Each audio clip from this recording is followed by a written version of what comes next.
ഒരു ദുരൂഹ സാഹചര്യത്തിൽ കണ്ട് ഞാൻ വല്ല ദുരൂഹ സാഹചര്യത്തിൽ പെട്ടുപോകുന്നവരെ മേടിച്ചു. ഹലോ ഗൈസ്, അപ്പോൾ തുടങ്ങാം. ദിസ് ഈസ് ബൊഗ്വേ ചാനൽ. അപ്പോൾ സബ്സ്ക്രൈബ് ചെയ്തില്ലെങ്കിൽ മറക്കാതെ സബ്സ്ക്രൈബ് ചെയ്തേക്ക്. രതീഷ് ബാലകൃഷ്ണൻ സംവിധാനം ചെയ്ത് കുഞ്ചാക്കോ ബോബൻ, ദിലീഷ് പോത്തൻ, സജി എന്നിവരൊക്കെ പ്രധാന വേഷത്തിലെത്തിയ പുതിയ വിഷു ചലച്ചിത്രമാണ് ഒരു ദുരൂഹ സാഹചര്യത്തിൽ. ദുരൂഹത്തിൽപ്പെട്ട ഒരു അവസ്ഥ തന്നെയായിരുന്നു എനിക്ക് സിനിമ കണ്ടപ്പോൾ. ആരോ പറഞ്ഞ പോലെ വിഷു 2 സിനിമ കണ്ടു തീർത്ത്, പള്ളിച്ചട്ടമ്പിയും ഒരു ദുരൂഹ സാഹചര്യത്തിലും. രണ്ടിനും വിഷു പോയി എന്ന് പറയാമല്ലോ. ആ ഒരു സംസാരത്തിലേക്ക് എനിക്ക് ഒതുങ്ങാൻ പറ്റുന്നുള്ളൂ. ഈ ഒരു സിനിമ നിങ്ങൾക്ക് രതീഷ് ബാലകൃഷ്ണൻ അറിയാം. പുള്ളിയുടെ മുമ്പത്തെ സിനിമകൾ ഈ കനകം, കാമിനി കലഹം, ആൻഡ്രോയിഡ് കുഞ്ഞപ്പൻ, പിന്നെ എന്നാ താൻ കേസുകൂട്, പിന്നെ മദനോത്സവം എന്നൊരു പടമൊക്കെ ഉണ്ട്.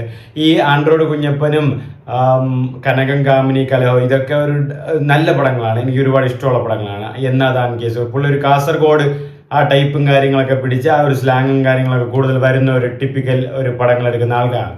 ഒരു നല്ലൊരു ഡാർക്ക് ഹ്യൂമറും കാര്യങ്ങളും ഒരുപാട് എടുക്കുന്ന ഒരാളാണ്.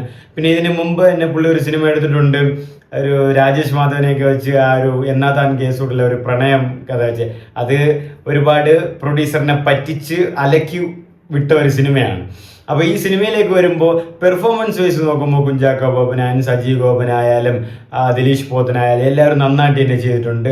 കുഞ്ചാക്കോ ബോബൻ സൂപ്പറായിട്ട് ആ ഒരു ക്യാരക്ടർ, ആ പല്ലും, ആ ഒരു വെർസറ്റാലിറ്റി, ആ ഒരു എന്നാ താൻ കേസുകൂടലെ പോലെ ആ ഒരു വെർസറ്റാലിറ്റി കീപ്പ് ചെയ്ത് നന്നായിട്ട് തന്നെ പെർഫോം ചെയ്തിട്ടുണ്ട്. നല്ല രീതിയിൽ കണ്ടിരിക്കാനും പറ്റും. പിന്നെ ദിലീഷ് പോത്തനും ഉണ്ട്, സജി ഗോപനും നന്നായിട്ട് തന്നെ അഭിനയിച്ചിട്ടുമുണ്ട്.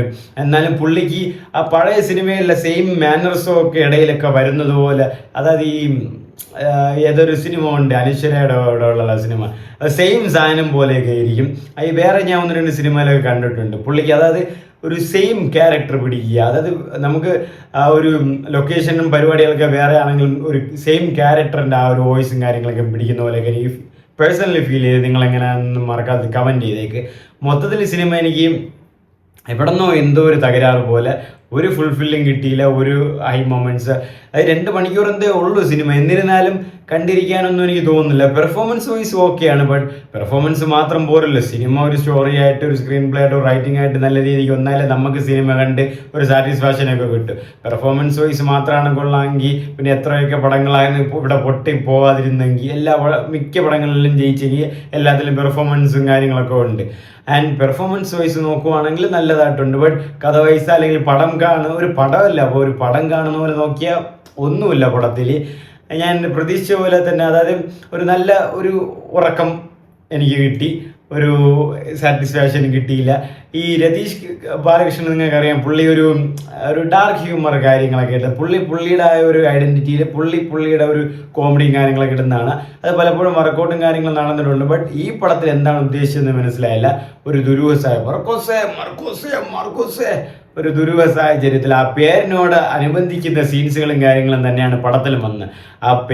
ആ പടത്തിൽ പോയി കണ്ടപ്പോഴാണ് നമ്മളാണ് ഒരു ദുരൂഹ സാഹചര്യത്തിൽ പെട്ടതെന്നൊരു ഫീലാണ് എനിക്ക് വന്നത്. അതുകൊണ്ട് ഈ ഒരു പെർഫോമൻസ് വൈസ് അല്ലാതെ പടം വെച്ച് നോക്കുവാണെങ്കിൽ വിഷുവിൻ്റെ ഒരു മാലപ്പടക്കം തന്നെയാണ് ഇതും ഇതിനു മുമ്പ് വന്ന പള്ളിച്ചട്ടമ്പി.